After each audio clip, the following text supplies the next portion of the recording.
الرحیم السلام علیکم، میں ہوں سہیل ساجد اور آپ دیکھ رہے ہیں سہیل ساجد آفیشیل۔ آج میں آپ کو افغانستان کی سرزمین پر ہونے والے ایک خوفناک اور بھیانک واقعے کے بارے میں بتاؤں گا جسے سن کر شیطان بھی پناہ مانگے۔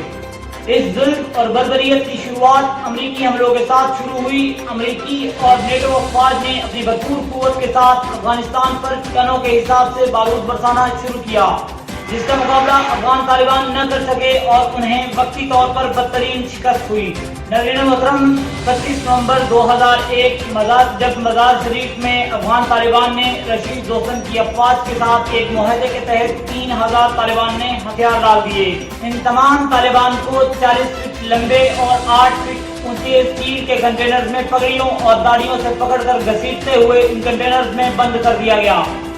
ہر کنٹینر میں تقریباً 200 افراد تھے اور ان کنٹینرز میں کسی طرح کی ہوا کا کوئی بندوبست نہیں تھا۔ ان میں کل 1250 طالبان اور باقی دیگر قومیت کے لوگ تھے۔ ناظرین محترم، رشید دوستم کی افواج نے ان تمام طالبان کو کنٹینرز میں بند کر کے جبل خان جھیل کے کنارے دشت لیلا کی شدید دھوپ میں چھوڑ دیا۔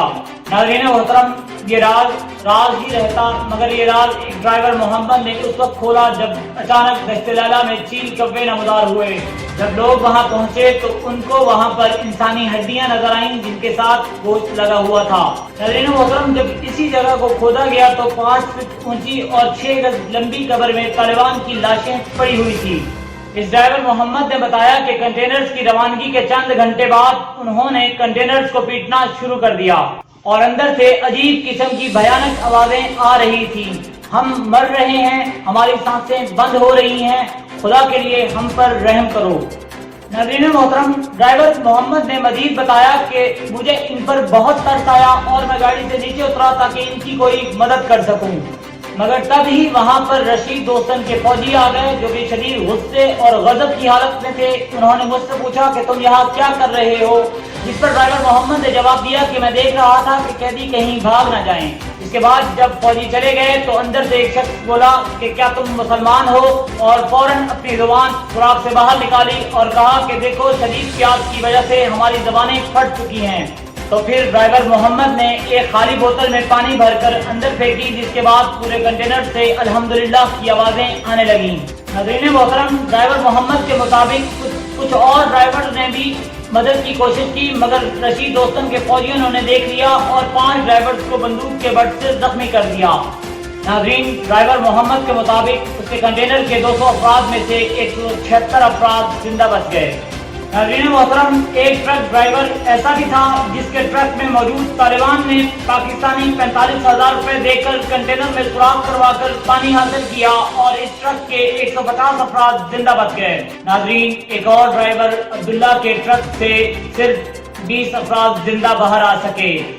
اس قافلے کے تمام افراد کے ہاتھ پاؤں بندھے ہوئے تھے اور ان میں 1500 پاکستانی، باقی عرب، افغان اور چیچن تھے۔ اس ڈرائیور عبداللہ کا کہنا تھا کہ پہلے چند گھنٹے اطمینان سے گزرے، مگر اس کے بعد لوگوں نے کنٹینر کی دیواروں پہ مکے مارنا شروع کر دیے، پھر ایک دوسرے کے کپڑوں پر آیا ہوا پسینہ چوسنا شروع کر دیا اور آخر میں بالکل ہی پاگل ہو گئے۔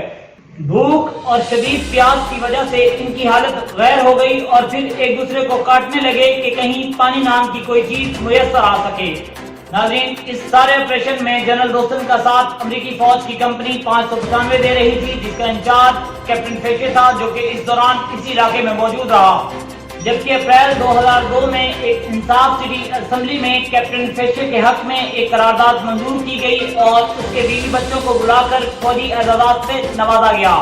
ناظرین محترم، یہ جنگ کا آغاز ہی تھا اور طالبان جانتے تھے کہ اس سارے ظلم کے محرک شمالی اتحاد کے لوگ ہیں، جن کی سرپرستی اور مدد امریکہ، بھارت، ایران اور تاجکستان مل کر رہے ہیں۔ ناظرین محترم، اس سارے واقعے سے لے کر اب تک 200 مہینے گزر چکے ہیں۔ امریکہ نے شمالی اتحاد کے ساتھ مل کر افغانستان میں ظلم کی جو تاریخ رقم کی، اس کو بیان کرنا شاید مناسب نہیں۔